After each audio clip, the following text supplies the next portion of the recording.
Det hever vært nekva tåse ring og gongna Jakaui, og vi fikk unga klaksøkslige at byrja som et ødnavever skal være åsagt.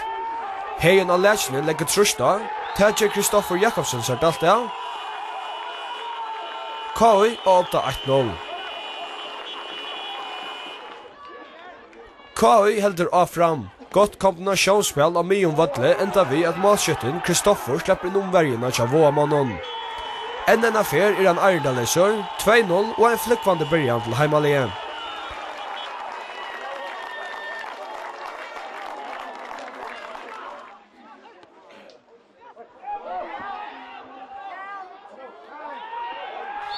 Men pura og nøyot lova klaksoskingar 0-7 Vester inn i etter desten. Milan Pesic fyrir kott, brottsbarsk. Jens Erik Rasmussen leier tverfer opp til mål i veterandesten mot i Øslandet. Nå slipper han fram et Kjolvor. 2-1 og spenninger atter i desten.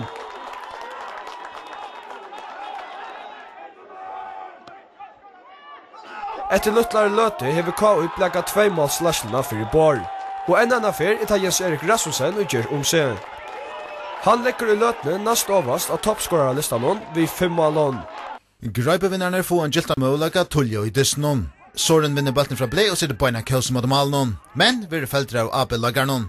Brottspark sier dommeren Rune Gardbo. Bar Olsen vil sette kjøta, men Hein Stenberg vil lusta ned og bjerga vid bøynen.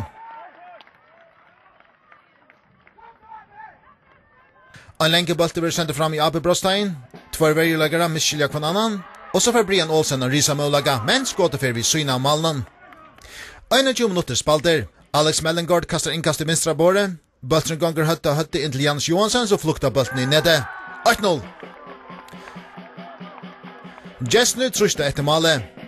Soren spiller bulten fram etter til Arnbjørn, inn til Bar Olsen, men han ikke noen never. Etter knapp en halvan tøyma vil jeg Sundalagsmenn atter av brottspark.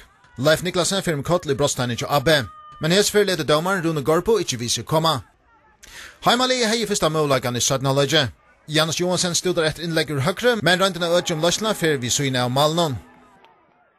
Sundalagsmenn spalte til tøyer vel fram etter vødlen, men troblegger var å gjøre gagna malmålagen. En bestrema røynd. Hans Pauli og nyinnkomne Santos spiller vel sammen i syne, verjulegger Rau Danielsen i fyrsta innleggen. Det var flere fyrir at gestene var nærvi. Barur smekka til, men Hein Stenberg i fotlar langt og bjergar. Det 20 minutter etter at Disnon gjever trustig urslit. Peter Dam Jakobsen kastar lengt innkast. Amishi i Anna Stinn og Abbeverin i Gera Rau Danielsen skal ha bulten i egemal. 8-8. Sundalagsmenn får nu etter 11-3 mot Stinon. Arnbjørn Hansen slipper innom verina, men Janus Johansen nøyde nedbremsene og får gult kort. Hans Pauli tykker frusparki, men Aristitt stod av bulten borster. Soren Angel får sønnast av målagan i Disnon, smekkar til, og Hein Stenberg som lagt en brandest verger 4. Det kom ikke flere mal i Disnon, ferie en av viku, enda til 8-8 mellom AB og EP Streim. Og underhaldet byrjar på en av veien, og til gestene av Toftons ledger bedre 4. Johan Simon Edmundsson sender Ole Olsen av sted. Gissa Tori kommer vel ut og skåter fer fra vi Malnon.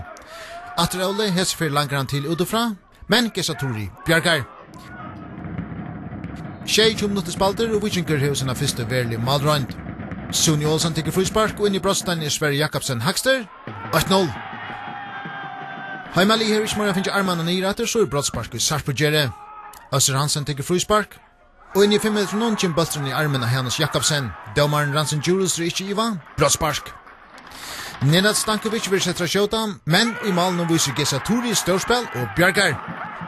Årstalsfellet av Tofto misset av ikke møte, og det halda fram av Leiba. Øsser Hansen sender bulten 4 her Keiter Hakster. Bulten brester ut først seg og nyrer i svøren. Og så gjennomfører Sunni Olsen, som i jar spalte i vergene, skalla borster. Søgnaste røntene fyrir stetjen får Gessner til Nenad sendra fryspark av sted, men atter i Gessa Tori i fotlar langt og bjergar. Vikinger fyrir til halvdags for igjen i 8-0 Lasle. Enn Deiba Støva og atter det Toftamenn. Hes for Øsser Hansen, så var det Vikinger av Så det 6 minutter spalter av 17 halvdags, og endelig braktar Champi 8 trus. Johan Simon spiller Keita Frujan. 8-8. Men Heimali svær atter beina veien. Sunne til krottene, og inn i brostene kastar Hans-Jørgen Jules fram og prikar bulten i nede. 2-8. Vikinger nå igjen i gåen stima. Og et innkast vil tidsi kjøtt. Salve Vatnamar sendte bulten i 4, her finner Justinsen skalla bulten i nede.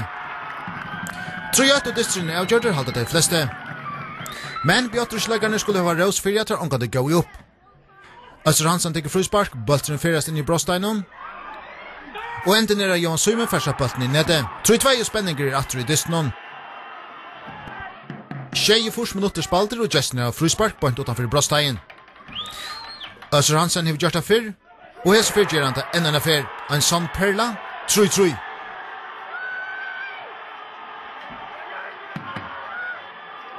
Og i togene damen har lagt et sett i gestene nærvia fra stav i Øtlund 3 mot Stinon.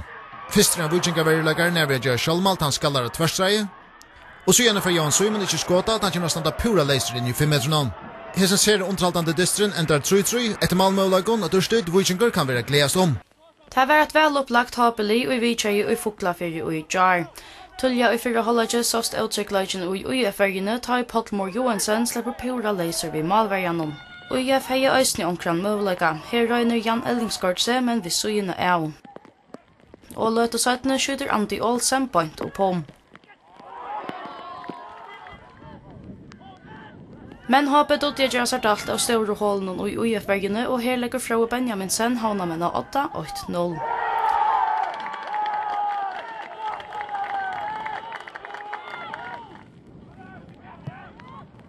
Det gikk kjøtt opp etter vøtlen til HP. Milan Kuljic fer bulten av egnar i halve, teker en såkallar en solotur, men oneighbor i skåtrøndene.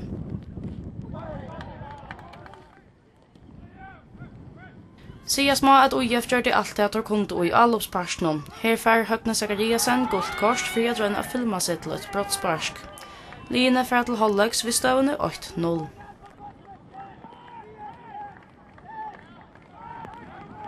HP helt fram i 17. hållet, og her kan Pottelmore Johansen spela en pura frujan Milan Kuljic som kan letja bulten i åpen mål til 2-0.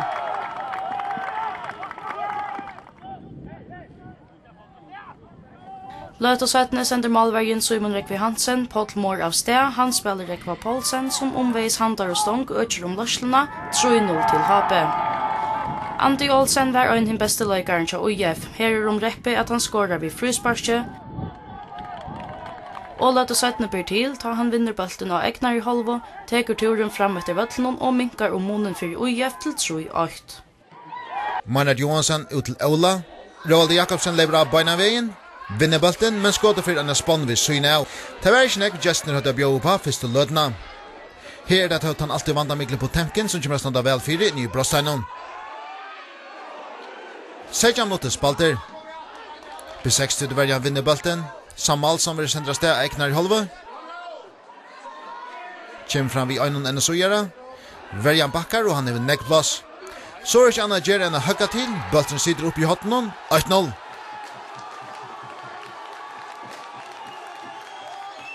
Tvær minutter 17 for B60 i allop. Paul Arne Jakobsen reker i vinstre. Inntil Sammalsan og han høgger til enn affær og bulten for under Maynard og i nettet 2-0. Jo Årstadsfella i hver flikkvandi i fyrhallet, og Roaldre hei en giltan målage avgjør diste med skåda fyrir pum. At Heimali gav seg 100% så gjør vi det dømi her. På tanken kommer standa vel fyrir inn i brosteinon, men ikke fari en 2 på 60 utleggare kastar seg i skåti og blokkera. Og i 17 halvleik er det kvitt og ikke ans nærlagter som i fyrra. Jakba Borg gir en Jesper Olsen, og så fyrir Jalkrum Elter til straks. Kjemmer inn i brostein, smekkar til, men Trønder bjergar vel. Det var en så som trust i 17 halvleik. Heimali leie så langt rattra av vøtlen, og hetta gav kvik og venkron til Rona Vischingum mara plass. Hese fyrir færber 60 til variant bulten borster. 20 minutter spalter av 17 halvleik, gestner av hotna.